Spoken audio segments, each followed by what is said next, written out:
Let me introduce very quickly, and I'm going to start by introducing the Honorable Lazaro Nyalandu of the Chadema Party. He is a former tourism minister, now in opposition. He's MP of the Singida North constituency in the National Assembly. He's been there since the year 2000.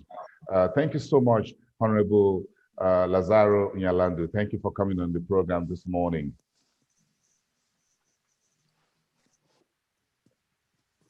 Okay, I guess your system is muted. We'd like to hear your voice, Honorable. Thank you. Can you hear my voice? Yes. Thank you so much, Karibu. Asante.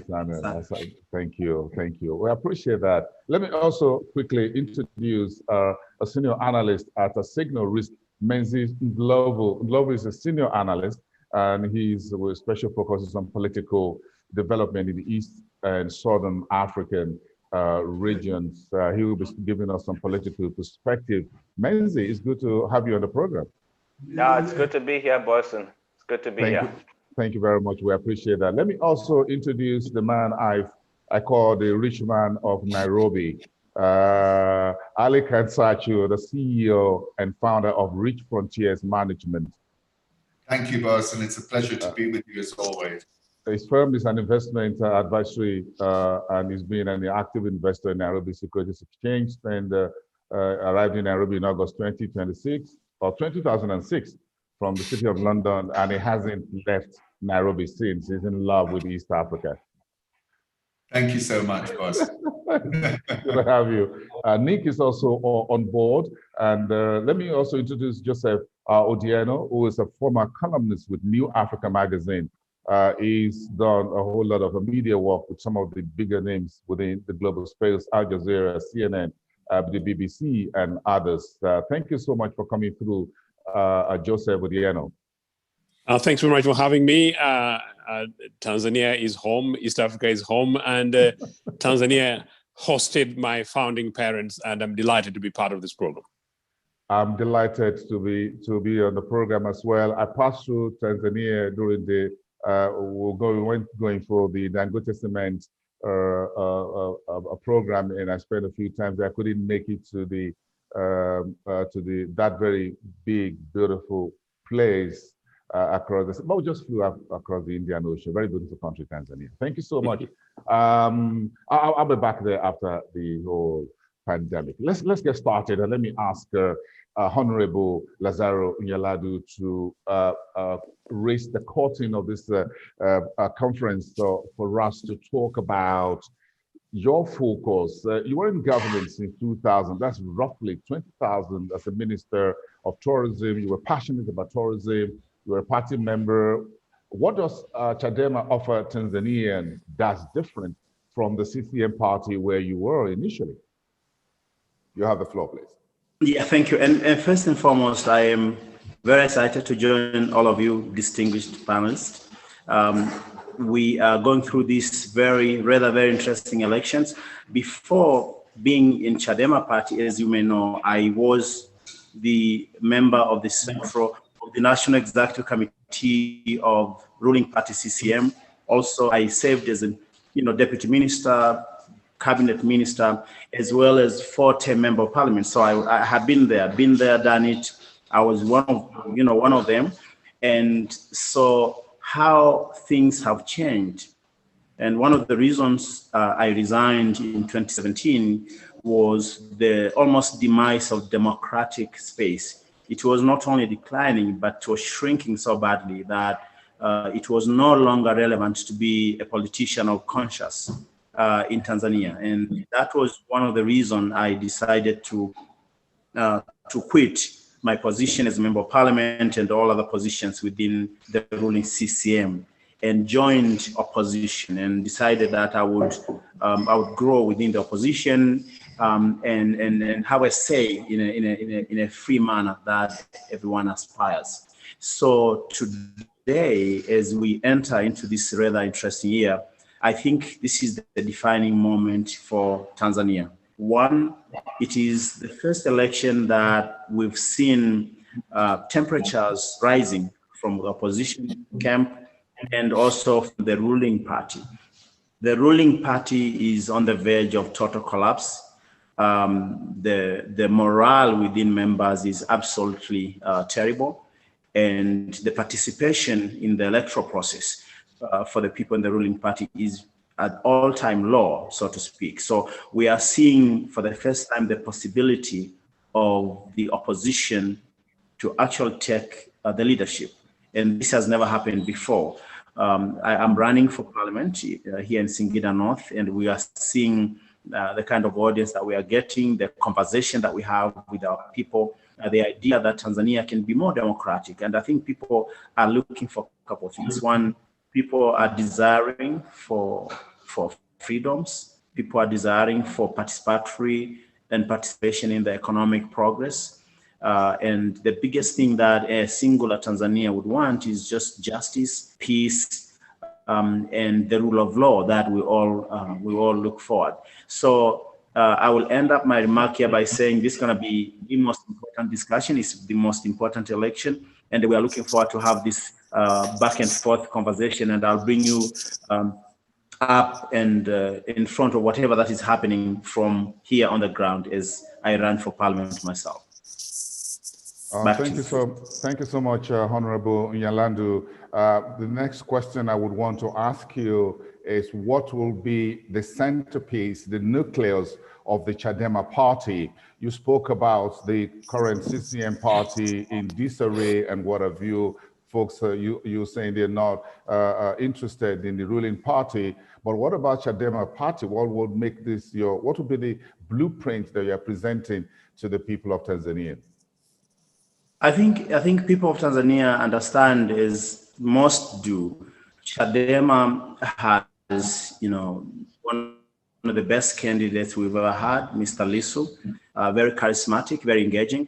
We've just forged the alliance with the ACT Wazalendo party of Mr. Zito. We are supporting Mr. Maalim Seif in Zanzibar. So basically, we have one presidential candidate in Zanzibar. We've fielded together with ACT one presidential candidate here on the mainland Tanzania. And you are seeing the rise of people like tsunami. I mean, people are just going crazy on the ideas that we can say no once and for all for the ruling party. This is the country that, as you may remember, during the founding of the nation, we really wanted a country that would thrive in freedoms, human rights, and all those things. But a lot of people in Tanzania are seeing those rights diminishing in their very eyes. We are seeing a lot of erosion in our core values. This is a very happy country. It doesn't matter which tribe you are, which religious affiliation you are. It doesn't even matter which party affiliation you are. The divide has been very little. Tanzanians as people, if you've ever been here before, visiting Tanzania in the slopes of Mount Kilimanjaro, or you went into the highlands, Membe and other parts, people love each other. People have always cherished the idea of the nation. And we are seeing the rise of all these sentiments. We are seeing the rise of tribal sentiments and all sorts of things. The biggest thing that is happening is the ideological divide between the ruling party and the opposition. And I think if this election is left between CCM and the opposition, CCM has no chance. It will go packing, exactly the day after election. So what we are asking for free and fair electoral process.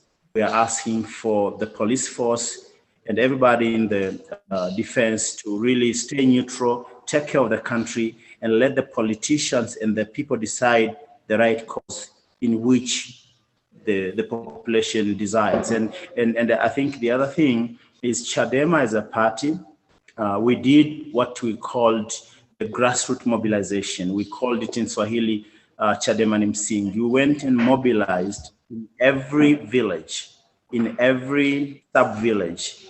We have leadership all across the country, just like CCM used to have.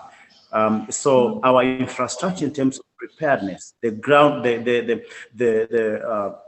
the local game to bring in voters is amazing. It's never been there before. So I think we have people, I think we have plans, and I think we have enormous number of people that can help us go and get the people to vote for Chadema. What we are asking, and what everybody in this country, including my friends from CCM, would like to see is simply free and fair election. And once that happens, I think we are winning by landslides, both in presidency as well as in parliamentary elections all across the country. Thank you so much, Honorable Nyalandu. Thank you so much. Let me ask Joseph Ochieng, who was the founding member of the Ugandan People Congress, just neighboring country. And I just love you East Africans so much because of language, because of you just cross one country to the other, and it's like you're just one single set of people I admire so much. Kenya, Uganda, Tanzania. Sometimes I just wish, sometimes that. Boy, I just love it. But I know sometimes getting goods by land via trucks from one country to another through Tanzania to Uganda to Kenya could be a little bit problematic. That's on the social media news recently. Joseph, you're looking into Tanzania from outside. What's your take on some of what Honorable Lavaro Ladu has spoken about, the political situations, corruption, insecurity, the welfare of the people in Tanzania? Thank you very much. I must say quickly that I was born around the time Tanzania, Uganda, and Kenya were founded. I think so. Unfortunately, I was not lucky enough to be a founding member of the Uganda People's Congress, which is the founding member of the Organization of African Unity at the time. But yes, you're quite right. East Africa is amazing. And the last time I was in TZ, I left TZ by road, Tanzania, that is on the way to Nairobi. But I will not tell other colleagues some of the experiences at the border when I was actually challenging them that, I'm an East African, as Thabo Mbeki would say, I'm an African. No, I think there's something very, very exciting taking place in Tanzania, just as indeed across the African continent. The only unfortunate thing, though, is the tendency by most of our African leaders and political organizations and parties that have found themselves in government, transiting from, if you like, monolithic one-party systems to multi-party systems. It worked in a few places. The biggest credit to Tanzania is an element of unity and solidarity that our colleague have just said. I think that's an example for East Africa. That's an example for the entire African continent. I must say that, as I said, Mwalimu Nyerere and others, notwithstanding everything else, did the best they could to bring Tanzania together. I think that is an important foundation, and that means that critically, if it is possible for a pluralist change in Tanzania, I think it would lead to a very important landmark that is hardly seen anywhere within the region and very few across the African continent. And so for that, I pray for Tanzania. That said, though, I think around these elections, are my colleagues in the democratic opposition in Tanzania, as you asked, able to put two things. One, the presidential system, which I'm actually personally object to, but I would like to encourage this panel to return as a panel, maybe hopefully after the election, sometime in November, December, and I'll be very delighted when I have a lot more time, because I'm going to be leaving the panel quite shortly, to discuss, was it really right for Africans to yearn and run for presidential systems when multipartyism came in? My founding president, Milton Obote, was opposed to it, and his opponents thought that it was about him, the individual. No, he was basically an admirer of the Westminster system, which actually I think, if it was the majority issue on the African continent, some of the issues we've had, including in Kenya, and perhaps even the personality politics, would change. And it's a quick lesson, therefore. The opposition in Tanzania would need to double their parliamentary seats in order to gain a majority in the assembly. And yet that is possibly something which by and large could be an easy game than possibly changing or perhaps winning the presidential the presidential seat, simply because personal merit, personality cult politics means therefore that the stakes tend to be slightly higher.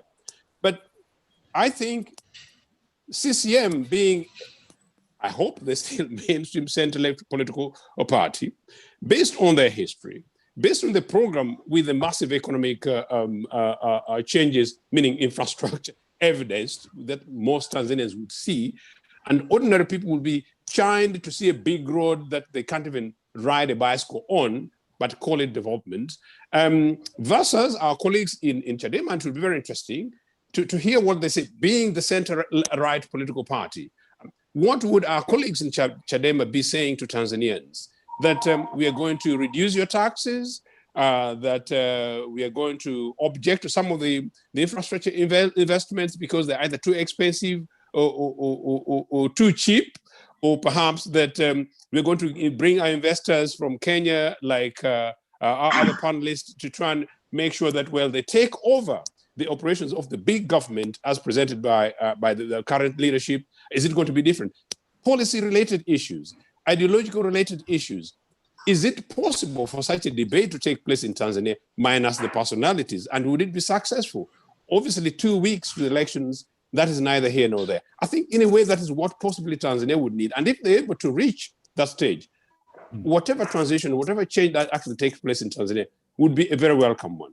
Now, hoping that this would happen, considering that CCM has been in power since independence, I think everybody else would like to be able to see an element of a change. And I have worked with political parties and organizations, including memberships of some political parties and organizations outside the African continent, where you actually hear leaders of a governing political party say, I wish we could be out of power for one parliament, so that maybe some of our members learn and understand what's going on, so that we come back slightly much more reformed. The fear of the unknown is too big. And so recent developments, including the suspension of the opposition leader from campaigning, polarizes the processes. Now, whether or not that is too much of personality issue or the state playing too big and we mix political parties in government with the state, the kind of thing that you see in my native Uganda, which is slightly different because you can't compare Uganda and Kenya when it comes to some of these other things. But I hope that there is an opportunity for the opposition in Tanzania to focus really on the issues between now and the elections and less on the personalities. I understand that. I think that sounds very clear. Focus on the big picture, focusing not just on the presidential seat, but focus on the political structure, the system that can make the country run in the interests of the people. And this is where we're getting into the meat of these event in terms of getting down to the people. If democracy is a government of the people, by the people, for the people. So I'm going to ask Ali Kansachi to throw in some economic prospects for Tanzania post-election into this conversation.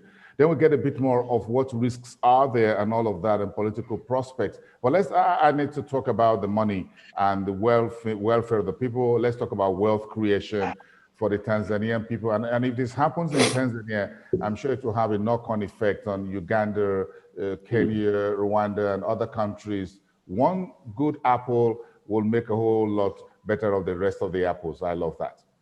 Ali. Barson, thank you. And I think, Tanzania actually has had this remarkable GDP narrative of approximately 7% growth for a number of years until very recently. And as such was praised by the likes of President Obama and many others for that GDP expansion. It was extremely linear, never seemed to move off 7% or thereabouts. But clearly, that narrative was one that was accurate, reasonably accurate, and there was a strong growth story there. However, there has been a lot of noise of late. In particular, first of all, the Tanzanian government under President Magufuli restricted the issuing of independent GDP numbers. They clamped down on the ability of independent economists to comment on the economic numbers. A recent article in The Economist was very skeptical about the numbers that were being produced. They were saying we should look more closely at things like proxy indicators, one of which was beer, and they were arguing that actually the GDP numbers were a fiction. Through this pandemic, I think what we've seen is, Tanzania hold up reasonably well, in part because of its strong agricultural component. And as we all know, agriculture has turned out to be a pillar in what has been a very difficult COVID economy this year. South Africa, for example, the only part of the economy that was growing out of 9 segments was agriculture. However, President Magufuli has taken a very Tanzania-first approach to the economy. There have been very big spats with the likes of Barrick Gold and other operators within the Tanzanian economy. And one could argue that he's sought to privilege local investors and the Tanzanian government at the expense of some of these companies. I think Barrick Gold, a lot of commentators feel that there was a degree of extortion in the approach that was taken by the government. So therefore, I think for now, the risk calculation for international investors seeking to come into Tanzania is very high. It's blinking amber. It's going to be difficult for big investments to be made by international companies, given the recent risk profile that we've seen. However, he's been very subtle, and he's won very big at what is his expertise, which is infrastructure. He was the infrastructure minister, of course, and the pipeline wing, where he wrestled away the pipeline from Kenya and has now established it across Tanzanian jurisdiction, was significant in terms of that, as was the railway. Kenya built a very expensive railway, and he sort of snuck in and is building his own railway, which looks as if it's making significant headway. So overall, I would say Tanzania is one of the more positive economic stories on the continent. The question is, for me, is the current political environment, and whether that is conducive or whether we've now reached an inflection point. And I think what's going to be important is whether this election is credible in any shape, way, or form. Whether it is, there's a threshold in terms of what is credible and what isn't. And sometimes that threshold on the continent is set very, very high. The incumbent party can tend to meet a threshold which others might feel is not fair. DR Congo is a clear example, the recent election where the majority winner somehow was not allowed to ascend to power. And we've seen incumbent parties win in very, very controversial circumstances. And the question will be, from a political risk point of view, is it credible? If it isn't credible, then I think it will hurt the economy quite hard in terms of the period after the election. But overall, I would argue that Tanzania has performed reasonably well, has outperformed some of its peers, and it really has tremendous amount of potential which can be tapped into. And I think there is an opportunity here. The question is, the language I'm hearing out of the opposition seems to be much more literate when it comes to the economy. Obviously, the issue will be the execution. But overall, it is a complicated picture right now by any analysis. And I think the real curveball is going to be how this election pans out. Political transition and elections is all. I'm interested in political economy, by the way. I love the politics and the politricks and politricking. I love political economy, and that's where I love all that will come down to wealth creation of the people, a better well-being for Africans, not just in Tanzania, but across the continent. And as you said, a number of years of 7% growth GDP. What about, is it people-oriented GDP growth? Was that what we saw over those years in Tanzania? Will the opposition parties who are now angling against the current CCM be able to deliver an inclusive GDP moving forward? Again, with the COVID pandemic, is a whole lot of the DNA of the global economy being rewritten by the virus, and we're just looking at the virus is the one doing the job while we're trying to play catch up and try to understand what is the virus trying to do and how we move on from there. Let me get Menzies Ndlovu's perspective for about 3 minutes into this on the political economy side. What are you looking at for this election? What do you think should be on the main menu for Tanzanians? What should be on their menu list? All right, it's quite an interesting question there.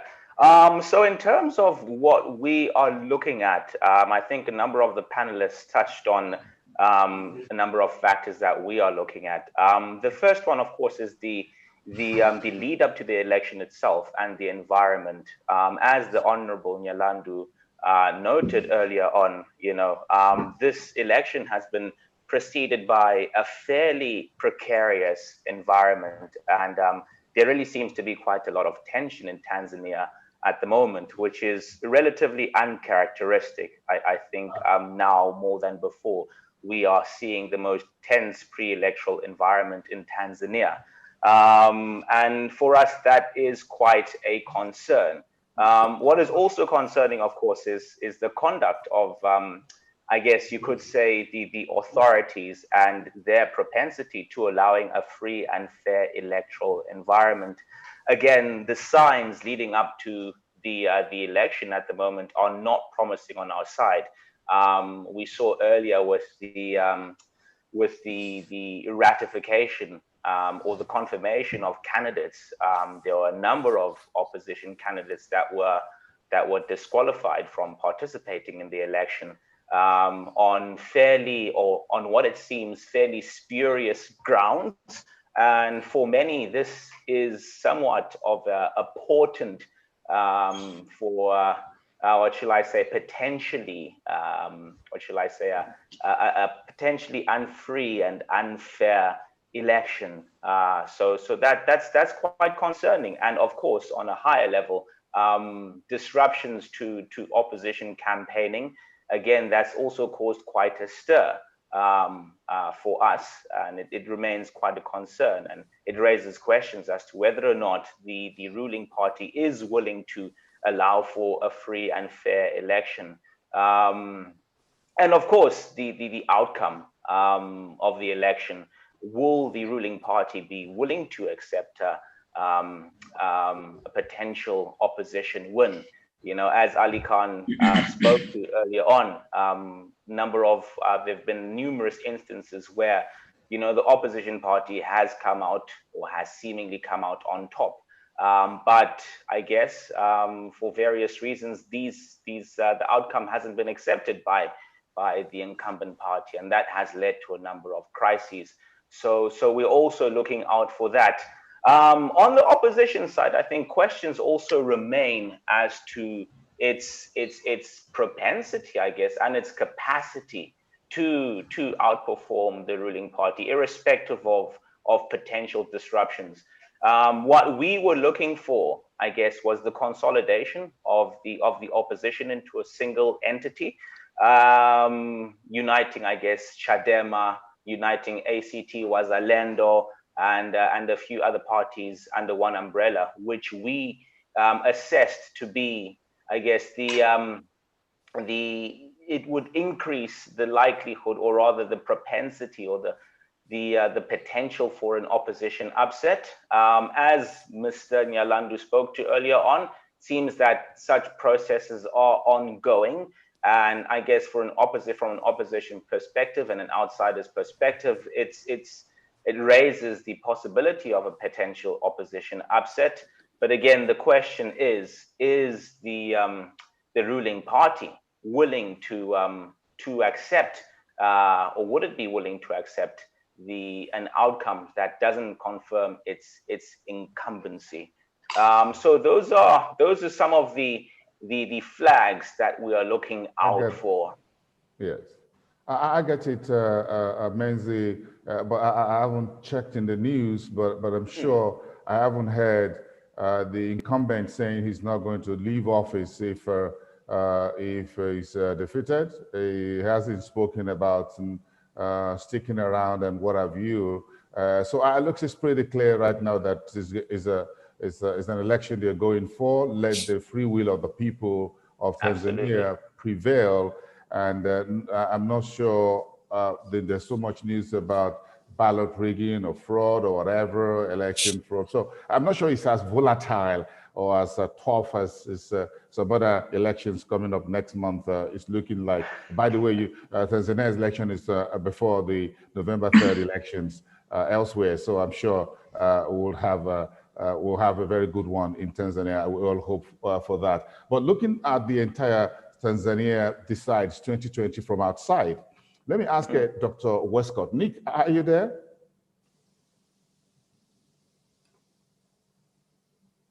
From the Royal Africa Society, yes, thank you. Yep, sorry, thank you, right, I'm now unmuted. Yes, thank you, Ashmos. I want to find out, you're sitting down there in London and looking at the Tanzanian development over the years and the political environment, and you look at the UK-Tanzania's relationship. What does it really look like right now? I'm sure Honorable Nyalandu and his team, the opposition, whether they go to the elections individually or they come together as one, will want to deal with the new world of trade, global trade, intra-Africa trade, with the rest of the world moving forward and continue on a trajectory that makes sure that the potentials that Tanzania has in mining, in tourism, remain very, very solid and even bigger than it was. Yes, I think it's very important to see these elections in a longer term historical perspective. The great strength of the CCM, the reason it has remained broadly accepted as a ruling party and managed to successfully get itself re-elected in every election since, in practice, independence, is because it had the capacity to renew itself internally. It stuck to the principle of term limits, and so after 2 terms, every president stood down and a new one was elected. It had quite robust internal democracy over many years, and in election after election, there was quite a significant turnover of MPs because in some ways the re-election was the election of the party candidate, but that was very robust. There were fierce arguments within CCM at the constituency level, and constituents who were unhappy with their MP threw him out and brought somebody else in within the context of the party. And that gave it a strength over many years.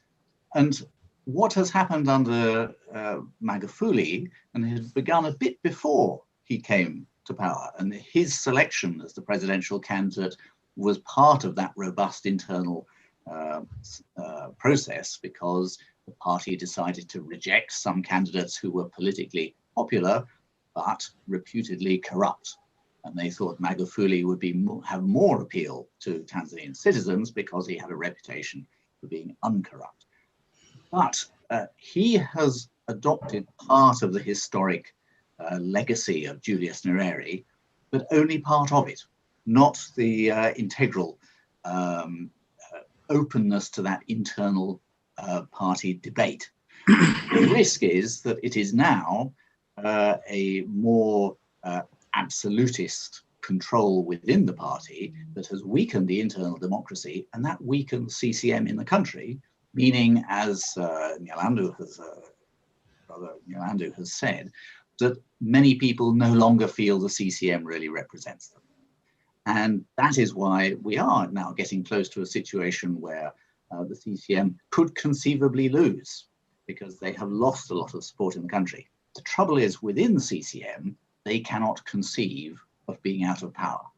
You're quite right that the president has said he will accept the election result, but there is a feeling among some that the CCM has already decided what the election result will be because they can't conceive of losing.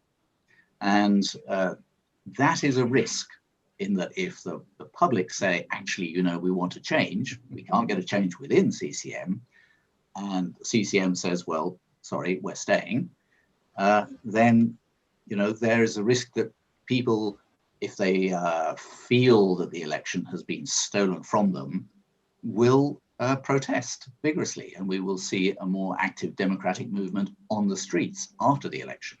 So at the moment, I wouldn't say that we are there, but it is a risk that the CCM overplay their hand.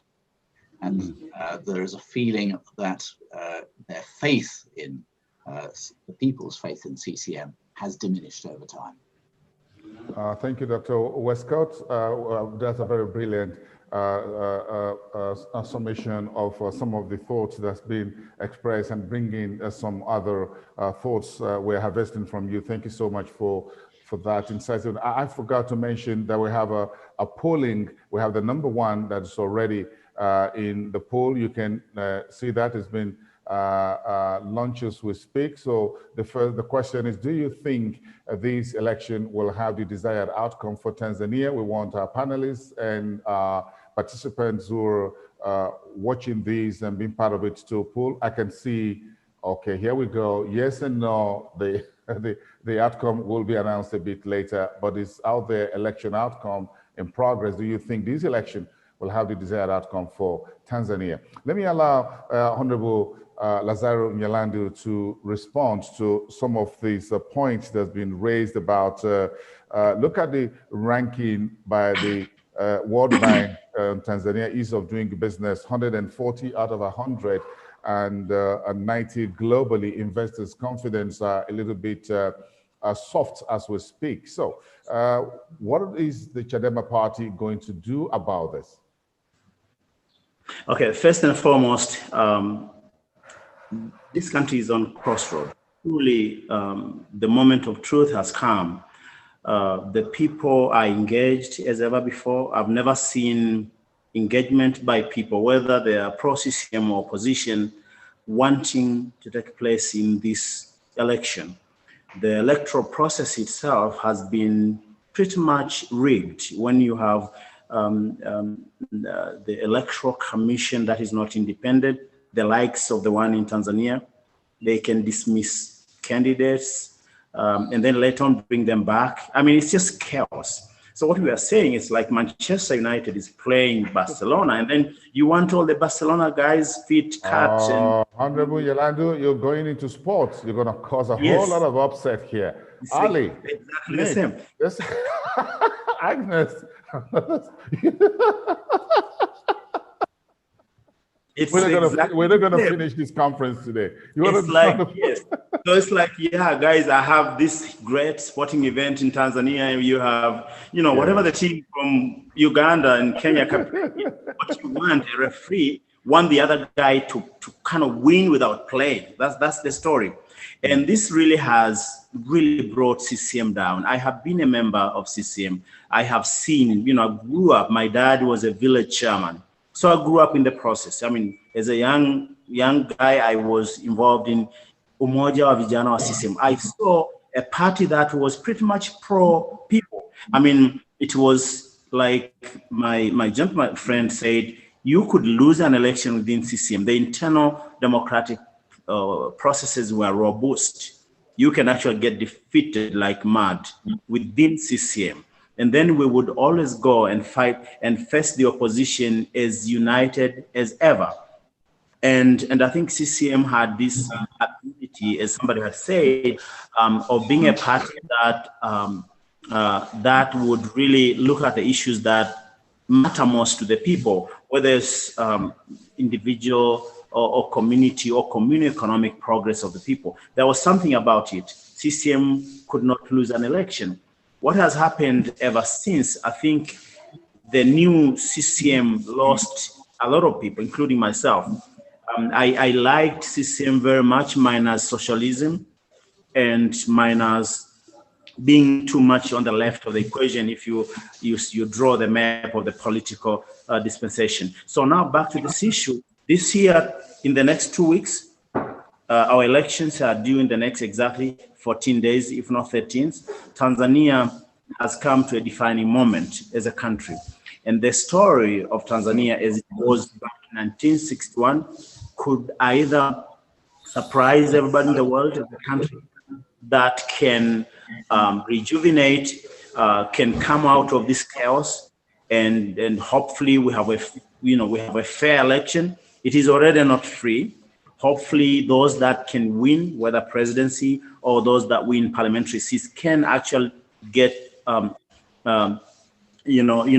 get confirmed as winners, or they will turn the tables. We hope that the Electoral Commission will announce the winners as per the results. We hope the wills of the people will be accepted. If that happens, then we're going to be speaking of the country that will surprise Africa. In Chadema, what we are thinking is we are a center-right party. Okay, we are looking at economic prospect. We are looking at the issues of taxation, for example. Never to politicize the taxman. The taxman should always be independent, creating laws that will have respect of the individual capitals, whether foreign direct investment or domestic investment coming in. Never to punish people because of their political association or affiliation or otherwise. So we think one of the key things is never to use tax platform or law as a way of punishing the opponents. That's something that we are looking forward, and we hope this stands. And if you look at the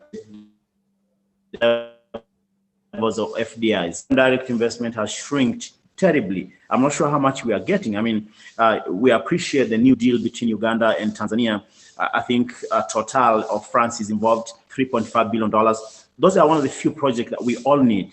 Our country do need, the Ugandans do need. We think we must have progression. We must see these two economies work together more. But the real thing is, how do you reach some of these decisions? How do you go from here? For example, if you look why British gas left, ExxonMobil, the decision to build liquefied natural gas down in Mtwara, Tanzania potential for oil and gas is one of the best in Africa, as you all know. We have both onshore and offshore proven oil reserve and also gas reserve that can make this country something else. But what we would like to see first, the country need to be democratic. That's simple. We need to see basic principles of human rights. We need to see people being free in the country. So somebody mentioned something that I really appreciated, whether some of these countries like ours deserve the presidential leadership or parliamentary systems. That is up for debate. But I think what we have in Tanzania is the extremely strongest presidency of anywhere in Africa. The president of this country has so much powers given by the constitution, to the extent that there is no king in this part of Africa, maybe some king somewhere in the world that have the same amount of power. You can never take him to any court. His decisions are final. They are like laws. And I think it is very easy to abuse some of these enormous powers given to one particular individual called the president. That's why we are determined, if we win, to immediately change the constitution of this country, reduce the presidential powers to the extent that the president will lead the executive branch. We will have an independent judiciary that takes care of the country, and also an independent parliament. If you look at the current state of affairs, the president would literally does appoint the speaker because he controls the party. So if he says, you're going to be speaker, you're going to be speaker, he directly appoints the clerk of the National Assembly. And in 2015, it was even crazy because for the first time, parliamentary committee leadership were pretty much decided somewhere in the State House. That was wrong. And then now if you look at the judiciary independence, it is very questionable. We are seeing cases being decided in a way that, you know, even a common person who is not a lawyer would understand something isn't right. So basically, what I'm saying are two things. One, our country could become that story of Tanzania that we all aspire, we all love, if we cross the next 14 days well. If those in power, including the military, the police, the presidency, whoever that has power, will see to themselves that it was important to observe and have a free and fair election. Those that win must go ahead and get to lead. And I think just to finish, we are in a position that the whole Africa have to watch. We are very confident. We are campaigning very hard, and hopefully something good gonna work. And you know, we are praying for the better day after tomorrow. Thank you so much, Honorable Nyaladu. Questions are coming through from some of our participants, but we want our panelists to take about a minute or two very quickly to address a couple of our questions that we have on this side, managing this event, and talk about regional relations. Let me ask you, Ali Kansachi, when you talk about Uganda aid Kenya out of the, I think about the $3.5 billion pipeline project deal with Tanzania, how will the election results impact the East African region? So it's a very interesting question about these regional relations. I think the relationship between Tanzania and Uganda has to be contextualized in the context of this pipeline specifically, and the fact that President Museveni felt that Kenya was trying to extract too high a price. And this is actually the subtlety of President Magufuli and his experience. He was able to come in with a competitive price, which blew the competition away. And I think in that respect, the election won't really alter that outcome. I think the Tanzanian government, it's in their national interest to pursue the pipeline in line with their wider oil and gas ambitions and the ambition to put Tanga as an oil and gas hub. So I think that will not be affected. But just touching finally on regional relations, sitting here in Nairobi, we've had what I would call fractious relations with President Magufuli. President Magufuli has, in my experience, stared Kenya down very successfully on a number of occasions. And basically called Kenya's bluff. And in that respect, I think one has to give him due respect that, his no-nonsense bulldozer approach has worked, frankly, a treat when it comes to Kenya. The interdependency between Kenya and Tanzania is quite high. And also the problem with all this fractiousness between these two elephants in the room is that it's made the East African community a little bit disjointed at this moment in time because these two tend to be at loggerheads. So that's how I would say it. I think the pipeline will survive any election result. Ali, I see all of you as friends and neighbors, and that's what happens sometimes. There's always a bit of a quarrel between friends and neighbors. I just because, your neighbor is getting big oil pipeline, you have your eyes on it. Look at Uganda, Tanzania going with Rwanda to plan a single stock exchange platform and excluding Kenya. It's a very fluid relationship. Everyone is looking for his own interest, but I think it's all working towards the big development within the East African corridor. Let me ask Dr. Westcott just one quick question about UK East Africa trade deal post-Brexit. What's your outlook on this? What do you think will happen? That's a good question at both ends. In principle, the effect of Brexit is to make Britain's relations with the rest of the world, and I would say particularly Africa, a lot more important to Britain. And we have already seen that in Boris Johnson hosting in January this year an investment summit for African partners. which included Kenya. It did not include Tanzania, I think perhaps partly because of the rather big disagreement with Barrick Gold, and what is seen by some as a discouragement of FDI by the government. But for Africa as a whole, I think that focus on improving relations will continue, whatever the outcome of the Brexit negotiations. Africa becomes a more important partner for Britain. I think from the African point of view, there is equal interest in retaining good relations with Britain. It remains a key player in the international economy, a member of the multilateral development banks, IFIs, IMF, World Bank, and also as a bilateral donor. And it remains a big market, particularly in terms of education.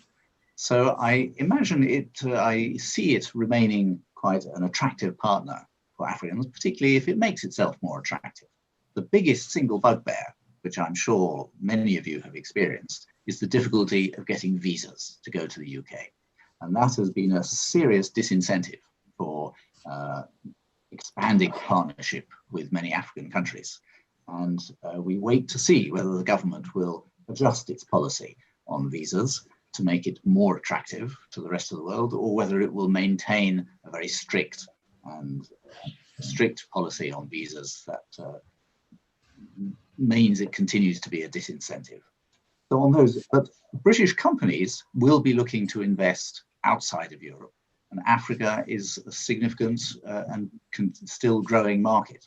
What I would like to see is more immediate action to help Africa with the side effects of COVID, where the disease itself, the infection, has been less severe in Africa than many other parts of the world, but the economic consequences have been more severe. And I think it would be justified on the part of Britain and the rest of Western countries to give more support to Africa in its time of need. Thank you.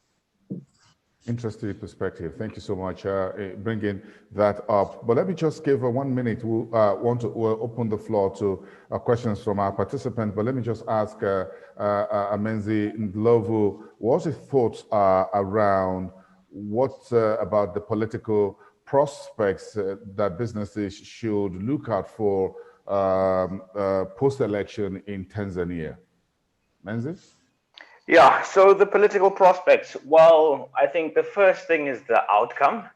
As the speakers have noted today, both the opposition and the ruling party have slightly different visions of how an ideal Tanzanian economy looks and how the country ought to administer its recovery from the COVID-induced slowdown at this point. So I guess the outcome. What's this? It's the country's policy direction, I guess, on in a number of key sectors. If it is the case that the ruling party wins, we'd like to see its policy direction in mining, whether or not it continues along its current sort of seemingly, what shall I say, nationalistic stance, or whether it adopts a softer stance. I guess it's the degree to which it advocates for the growth in other sectors. As Honorable Nyalandu noted, there are a number of sectors in Tanzania that are ripe for investment, ripe for exploitation, which the government hasn't leveraged sufficiently. Sectors like renewables, he spoke about LNG and much of the wider blue economy. There's been a lot of talk about agriculture, specifically manufacturing oriented agro-processing and manufacturing within the agricultural sector, and other sectors like microfinance, which can be leveraged to stimulate recovery or to fast-track recovery in Tanzania, which the government hasn't really tapped into sufficiently at this point. So we would like to see the governments, or rather investors and outside, should look to see what the government's position is with respect to those sectors and other areas of opportunity within Tanzania. Okay, thank you so much. We're getting a bit of some questions now coming in from the outside, and I'm going to ask Honorable Nyalandu this particular question about China. China is seen to be, and this is a question from one of our participants who says that China is seen to be exercising influence in the elections. What's your position's view of Chinese investments in Tanzania? First of all, we really haven't seen any signs directly of the Chinese government directly influencing the electoral process as of right now. What we've seen even before going to the election, complaints from Chinese that otherwise were, were involved in distortion or whatever in their own businesses. So I think arguably some third of the Chinese companies left, just like many other companies that have left the economy, have left the country. What we are seeing though is, I think there are a lot of interest from the Chinese government to have a footprint across Africa, and Tanzania being one of them. You can appreciate the historical railroad from Dar es Salaam to Campi Posh in Zambia. That has been the trademark of Tanzania-China relationship back in the days. We are seeing a lot of Chinese big money coming into Tanzania through loans. How much those loans are sustainable going forward is a question that a lot of people, are concerned to asking. Whether it's through bilateral borrowing and how much the ceiling acceptable international through IMF and World Bank standard or Paris Club to see our country being able to borrow. I think what we've seen, the burden, the public debt has quadrupled in Tanzania since the times of Magufuli. So the past 5 years, in as much as we've seen some of the mega projects being implemented, the public debt, it is domestic through the domestic lending, banks or otherwise, or and unquestionably unsustainable. So going forward, we're going to have to address that public policy issue and the involvement of China and what is their motive going forward. And secondly, I wanted to touch base a bit on the issue of Kenya because it's very important in this part of the world. I was back in the days Deputy Minister for Industry and Trade, and one of the key things we looked at, which I think still stands today, was number one, traditionally, number one foreign direct investor in Tanzania as a country has always been the UK. Number two has always been Kenya. China, US, and the rest they are somewhere in the back. So the interdependence of these two economies between Kenya and Tanzania, people relationship, the cross-border trade between whether it's Namanga, Sirari, or other ports is too great to ignore. I mean, it is very important for people of Kenya to understand that people of Tanzania see Kenyans as a society that has this historical relationship that cannot be undone by a political force. That being said, we need to improve and remove madness, like what happens in the border, the freeing of the border crossing between East Africa. And we are advocating, as it started with the Kikwete government. I was a member of the cabinet, trying to remove visa restriction within East Africa, trying to move forward to improve the one passport for East African states. I think right now we are seeing a lot of nationalism sentiments with this current government. It might be a bit late, but I think generally, regardless of whatever the outcomes of this coming election, Tanzanian people are so much interested to making sure we can have bilateral relationship that is great with the Kenyans and Ugandans and East African at large. I think we are, Kenya and Uganda combined, landmass become almost like one Tanzania. So we are twice as much as Kenya and Uganda combined. It's a huge country with a lot of potentials that can be exploited. In the opposition camp, we are looking at the issue of land. Right now, our land policy is the likes of Ethiopia. It is like made from, I don't know, from whatever. you cannot own land. It belongs to one man, or the president of the United Republic of Tanzania. You can only lease from him. I think once we really remove this madness of having the government, the president own the land and allowing people to own land, and individual, some of the communal land, for example, Maasai can have their own, land for grazing, etc. This country has wealth, the likes of any other country in Europe. We can do more. So I finish my point by saying I am concerned by the public debt, both domestic and foreign, and concerned about the levels of lending, of borrowing from China, obviously. And I hope, regardless of the outcome of this election, the sustainability of our economy will so much depend on the prudence of our macro and macroeconomics as we look forward to really getting the country that is adhering to the international norm and development as well.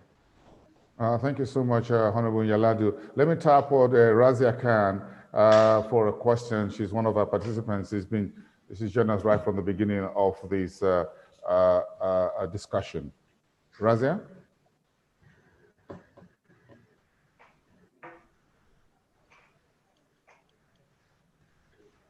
Razia Khan, please.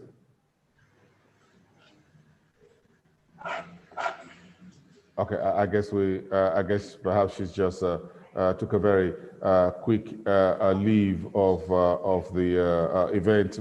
Part of the questions I want to ask, let me just put this straight to Ali. Ali?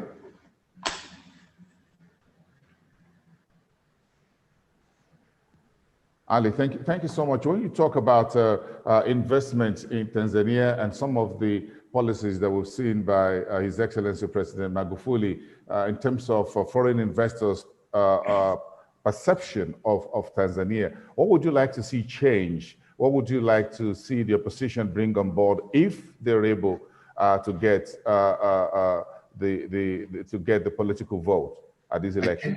I think it's a no-brainer for the opposition to basically reach out to foreign investors and say, look, we would have a level playing field and we would welcome foreign investment into Tanzania.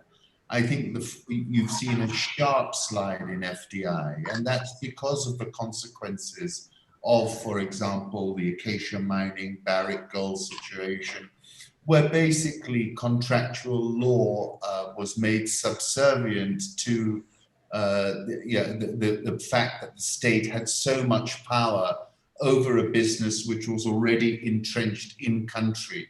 So those businesses which were in country were unable to really negotiate effectively with the government. And President Magufuli took a very hard-nosed approach, take it or leave it. And this is what I want, and if I don't get it, you're not going to have any income, because he basically shut them down. Now, that kind of hardline approach can work when you're dealing with businesses that have invested huge amounts and have to make a calculation as to whether the amounts they've already invested are worth losing, or whether the new arrangement they're going to have is, it's a question of quid pro quo.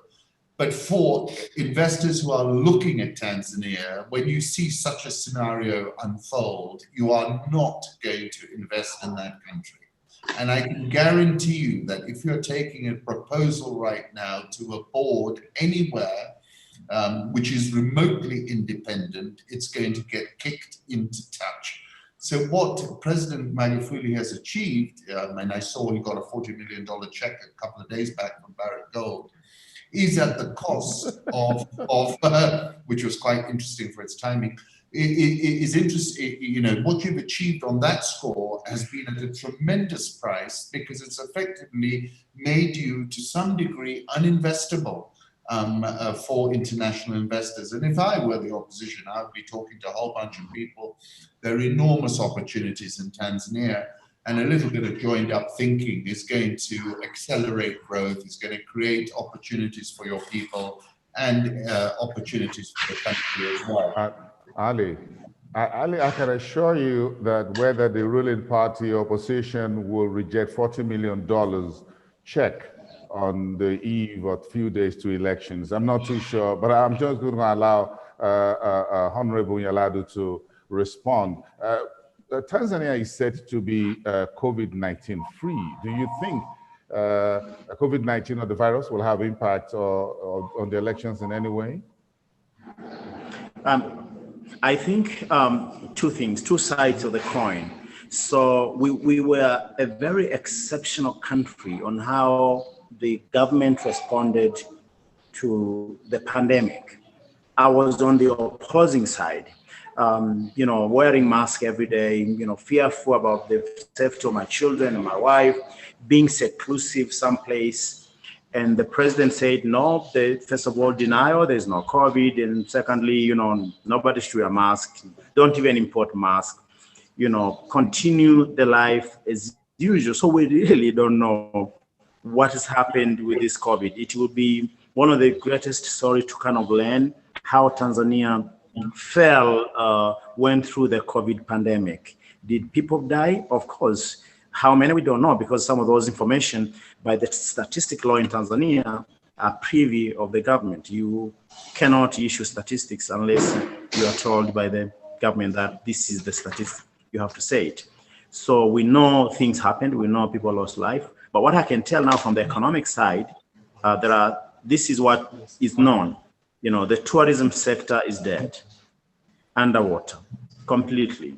The economic development is completely down. If you look at the even agricultural sector, because we are so much dependent upon markets such as Kenya, South Sudan to sell raw agricultural products, produce such as maize and the rest. So the commodity price remained extremely very low. And so who lost? The farmers. The farmers lost big in Tanzania during this pandemic, and it did not help the agriculture as it might have been the case to other economies. We've seen more of downsides than success.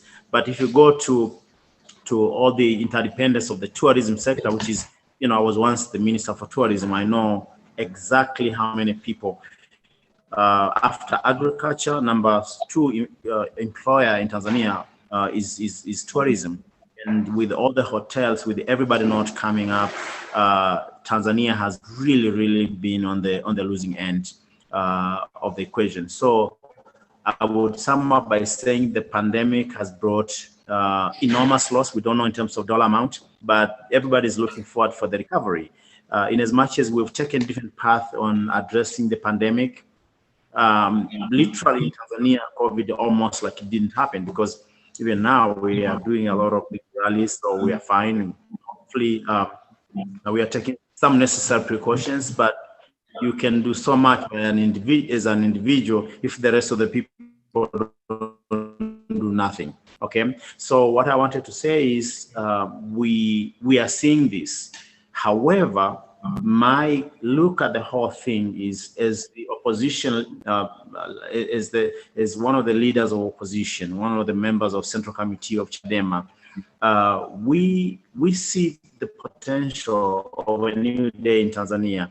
And once we turn the table, which we hope we will, and if we do, Tanzania will be made simple, will be made easy, and will be made accessible. We are looking at all the options, including our domestic laws, international laws, and how we make the country competitive internationally, because it has such potential if you look at the market. And the key thing, before you say you come and bring your dollars, we would like to make sure we protect the current investment and compensate those that really lost because of bad actions of the government. We don't know how much that's going to be, but we are talking about potentially repairing some of the damage so that we bring the country into the better history books. You remember in 1968-69, during Azimio la Arusha Declaration, people lost their properties. I mean, Nyerere and his guys went ballistic, taking on the nationalization. They nationalized properties belonging to people. That is bad. it does not go into a history book if you took my dad's property and make it public. So we're looking at some of these options. We have historic ills that were committed. We have the current moment that people are losing businesses, domestic and internationally. There are a lot of debate within what can we do to really compensate. We have people that are unfair behind bars, issues of justice, etc. But to make my story short, I believe we are committed to making a better country and to really look holistically on how we can renew the beauty of Tanzania from within, and making sure that we are attractive to everybody who wants to do business with us, and we can be reliable partners. Honorable Yaladu, another question very quickly. There's a little problem with your southern neighbor, Mozambique, and that militancy around the northern Mozambique. Do you think there's a potential of has a potential of spreading into southern Tanzania? If you, the opposition, gets into office, how will you handle this? How would you handle this very quickly? Did you say the Mozambican unrest? Yes. Or yes. I didn't get the you. militancy around yes. We are watching very carefully what is happening in Mozambique. So if I can bring everybody into perspective, Mozambican side has what is called Niassa. Niassa and Selu is on the Tanzanian side, constitute one of the largest reserves in the world after the Amazons. If you leave the Amazons alone, the next one of the largest reserve in the world is going to be Selu Niassa. So Selu Niassa constitute over 112,000 square kilometers of land that is conserved. And in the Mozambican side, we are seeing a lot of unrest. We believe some of these bad actors are in those in those forests. And I think this is something that we are all united. The entire country is united against making sure we do not allow some of those bad actors to cross into the country, both from the opposition and from CCM. I think this is something that can bring us together. We want a country that will be safe for our citizens and safe for people who come. And I think safety is absolutely very important. And we are in support on how some of the action that we can work to assist our Mozambican side to kind of understand and increase their capacity to dealing with these issues in a way that is humane. You've seen videos recently of a Mozambican soldier shooting a lady in the broad daylight. We really would not condone some of those actions by our own soldiers. We would like not only the rule of law, but we would like to secure our places in a way that is humane, in a way that addresses the fundamental issues of human rights for the people that can be apprehended and brought to justice as well. Yes. So, Honorable, if you get a position of the tourism minister back for Tanzania, how would you handle that right now? Because the COVID-19 pandemic environment, I'm not sure that was part of your experience previously. So this is going to be a new curve for you. How would you handle it right now?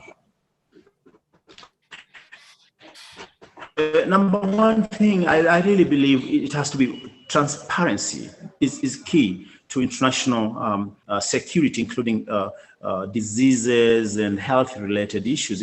We have to be transparent. We cannot be a country that hides around information and cooks statistics so that we look better. I believe we are no different from Kenya, from Uganda, from our colleagues in Rwanda. I think number one, Tanzania must be open to what is happening. What are we doing in regard to COVID situation? And secondly, you might remember what happened with Ebola. We have had cases being reported by the World Health Organization, like Ebola crossing into the country.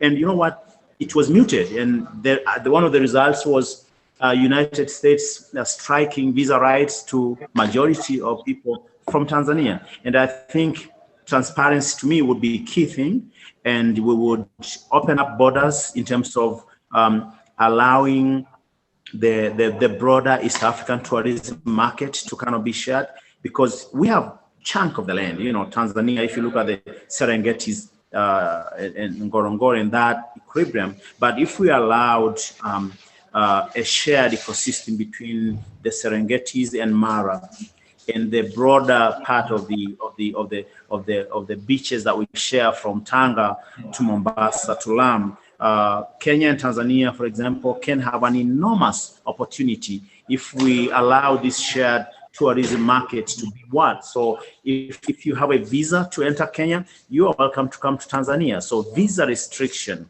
and some of those non-tax barriers, if they are removed, they have enormous potential to bringing up to 10 million people into East Africa, and these countries can fair share. Look at Zanzibar, what is happening.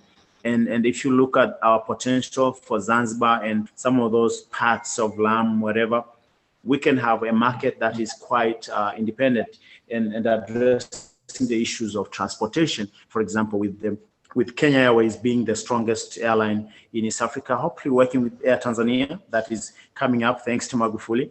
And I think something could be worked out that can allow free movement, can allow freedom of movement that makes a tourist enjoy destination, enjoy cross-country easily as one destination. That would be my key thing if I were in that position.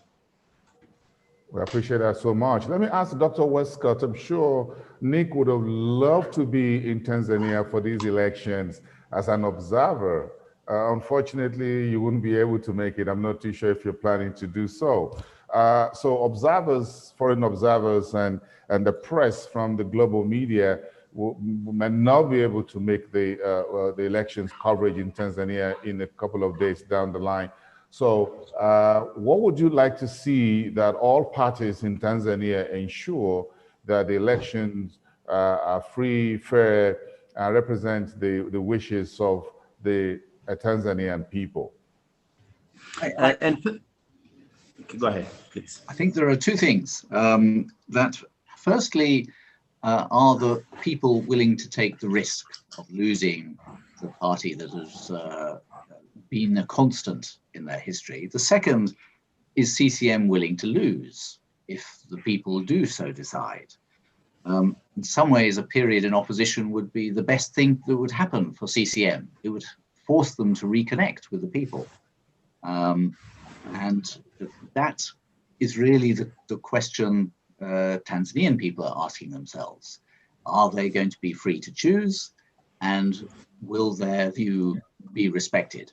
And it's very hard to predict. One would hope there will indeed be a peaceful outcome. The playing field is not entirely level. Many opposition candidates have been excluded for whatever reason. So the level playing field is not level, but we have found where the people have a strong voice and are determined to express it, sometimes they can't be stopped from that. So there may be a surprise outcome being, as Lazaro has said, and significant and clear majority for the opposition. And that would be a real challenge for the body politic in Tanzania. There has not been ever a change of party in Tanzania since independence. So in some ways that would be a revolutionary outcome, and it would not be simple, but in the long run it might prove to be a good thing. But who knows? Who knows? Mm-hmm. I would like there to be quite clear that if there are disputes, they are settled impartially. And there may need to be some oversight of the process from outside by the African Union or the EAC if there is a seriously disputed election result. But the track record there is of African institutions being reluctant to interfere. We saw that in the DRC, where South Africa decided it was the SADC decided. They were not going to insist that the outcome be respected. They would accept a political outcome that was not what the Congolese people wanted. So we will have to wait and see. But I would hope that the CCM live by what they say, and they will accept what should be a transparent outcome. Thanks. Thank you, thank you, Westcott. Nancy, a quick one. Let me just get about a minute or two of your thoughts very quickly. I'm going to ask Ali a couple of questions around the financial markets for Tanzania after I've spoken with you. But let me ask you, Menzi Ndlovu, about some of what Dr. Westcott has said. Do you think there's a problem here in terms of if you have one political party in place for so many years and for several decades? Do you think it becomes difficult? Does it become too big to fail, too big to lose situation? Makes it impossible for change to happen, even if they are realistic change that could happen, but people become emotional over time that they don't want to let go because they've seen this political party or certain individuals so close to them, and they've been. Do you think there's a problem here?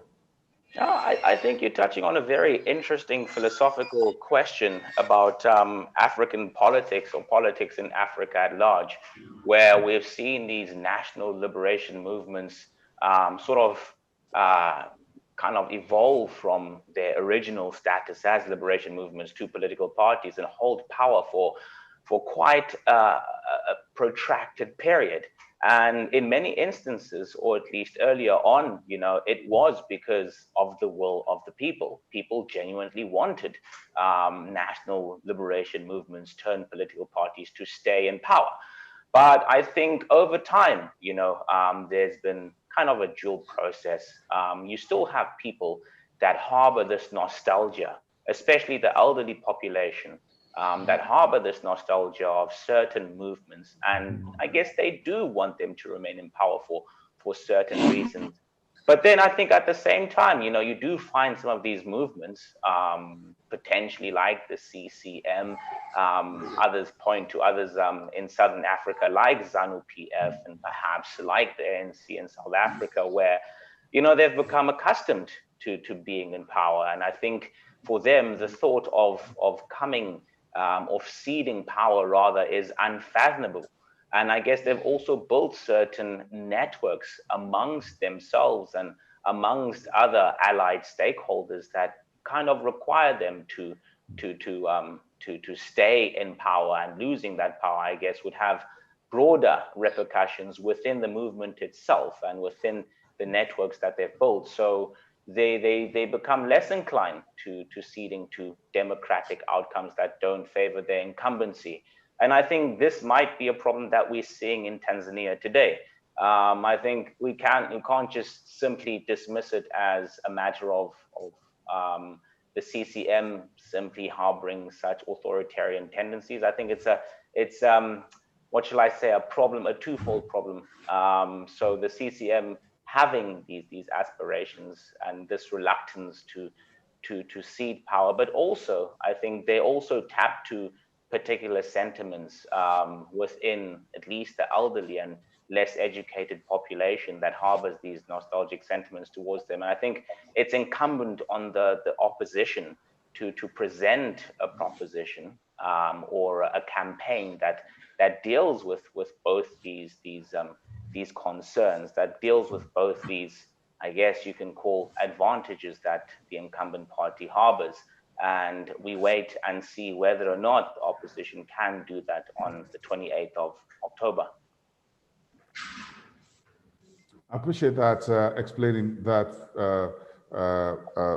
to us on the discussion, because again, sometimes it becomes, people get a bit cozy, even if it's not too convenient, but it's just gonna let's just trot along because we become familiar friends, as it were, technically speaking, over time. So, well, even if change don't come as rapid, as quickly as you want it, you just let go and just say, well, let's just cozy on and just move on together. Let's talk about the financial markets. Ali, I'm sure this is drilling down into wealth creation, not just investment, but making sure that the financial services, the payment system, the financial services industry remain as solid as it used to be. We want to see a bigger and more liquid stock exchange in Tanzania. I look forward to that. Yes, I think the Tanzanian markets tend to be quite illiquid when you compare it to its neighbor, Kenya. The stock market volumes are typically very small. And I think in part that's what drove the intention behind consolidating Tanzania with Uganda and Rwanda, the stock market consolidation idea. Look, I think there is this is not as extreme a situation as Ethiopia, but there is a tremendous opportunity for joined up thinking in terms of making the Tanzanian market more attractive. I think the opposition should be looking at a privatization program where they favor their citizens so that you get into possibly a virtuous circle similar to what Mrs. Thatcher did many years ago in the United Kingdom and what President Kibaki did in the early days of his administration in Kenya, because I think an expansion of the ownership society will bring greater liquidity to the capital markets and will be a win-win. In so many of our countries in Africa, it's the lack of the sense of ownership which is driving a lot of the problems. But just, Tanzania is a great opportunity. The question is creating a level playing field. Sometimes I think our people are too worried about people making a profit, and it's as if it's a bad thing. It isn't. If people make a profit, they come back and put more money into your economy. If your local citizen makes a profit, he wants to save more within your market. So it's all about making your own markets more attractive, not being scared for people to make a little bit of a turn. And I think there are lots of assets which would be of very great interest if you're looking at the financialization of the Tanzanian economy, which is necessary given its size. Oh, thank you, Ali. So let's go and have what you call the final word from Honorable Lazaro Unyalandu. I'm sure you have a bit, 1, 2, or 3 areas you want to touch on. I'm not going to ask you how do you want to grow the stock exchange in whether you want more companies listed, more privatization of banks or industries, what have you, tourist companies to boost the Tanzania stock exchange. What are your thoughts? We want you to wrap up this conversation for us, Honorable. Thank you. So we are looking at liberalizing the financial market in Tanzania, making sure there are free, if you're an investor, whether it's through FDIs or domestic investment, you can always be able to take out your profit or repatriate your profit or capital. Financial mobility is going to be one of the key things that we want to make sure is enshrined in the coming administration. And regardless of the outcome, I think a lot of economists and people that I speak from both sides of the equation in our political divide are keen to see the financial liberalization because it's good for everyone. Coming to the issue of democracy, I think the society, speaking to people from CCM, speaking to people from my party in the opposition, people are looking forward to seeing their will being respected. So we would like to see every vote being counted. And I believe oppositions will win lots of seats. I believe CCM will win seats in the next parliament. The key thing is we would like to see the wish of the people being respected. And this really will make Tanzania go to the next level of the international order and respect. And I think if anyone, those that are in power, those that are in police and whatever the power they have in this country, they must see to it that doing the right thing in this coming election will elevate the country, will make their names written somewhere by the ink of gold, because this country is ready to see a good day. And the good people, great people of Tanzania, whether they're Chadema, ACT, or CCM, by and in large, want to see free and fair election, want to see their will and their wishes being respected. And I think if this happens, everything we talk about, the economic progress, we will be working in a bipartisan fashion to make sure we can address some of the economic ills that this country is facing, and we can collaboratively work together. We are prepared to do that on the condition that this process of election is not rigged. It is fair to everybody. And I think this is going to be good for CCM. It's going to be good for opposition. And my final word is that let the best man or woman win, and let them, be announced as winner, be declared as winners. Thank you so much, Honorable Nyalandu. I'm sure you're ending it on the note of that EPL, the European Premier League, between Barcelona and Manchester United. I guess you mentioned something like that earlier. Let the best party win. Okay, great. That's fair enough. That's fair enough, Yes, sure. absolutely, absolutely. Thank you. I'm sure Ali, Nick, Agnes, Menzi, and everybody else agree that let the best party win. I'm going to hand this over. It's been a great pleasure being part of this conversation. Of course, these political and economic factors we've discussed today. We thank everyone who's been listening in to this conversation. Let me hand you over to both Agnes and Westcott. Thank you very much. Thank you very much, Boston, for steering this conversation very well. Thank you to all our speakers, Honorable Lazaro Nyalandu. Thank you for coming out of the campaigning season to come and speak to us. And I do hope your people are out there encouraging Tanzanians to vote for Chadema. You'll be back. I thank Ali Kansachu for your time and insight. Thank you, Dr. Nick. Thank you, Moses. And our wishes for fast recovery for Honorable Kabwe, who is still recovering in hospital. And thank you, Joseph. I think we all agree that Tanzania is an important economy, not only for Tanzania, but for the wider East African region. We are hopeful that the election process will be free and fair.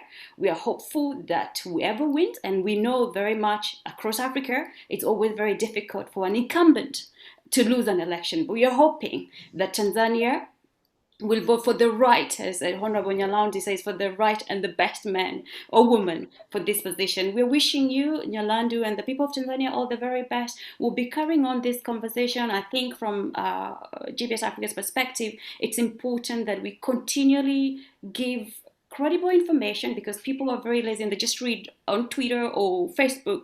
And this conversation for us are important so that people understand what is actually happening on the ground. And for businesses, they can be able to plan based on the economic and political prospect. I'll hand over to Nick. Nick runs the Royal Africa Society. Most of us in London have been associated with the Royal Africa Society. It's probably the closest, when you come from whichever country, this is the closest you are to African narrative and championing African, anything African, from investment to literature to creatives. And the Royal African Society is a membership organization. And I'll let Nick briefly tell you about the society and how you can be members of the society. And I thank you, Nick, for continuous collaboration. I must say this is our 5th. We started back in 2013, really giving international press and international investors information on elections, just to try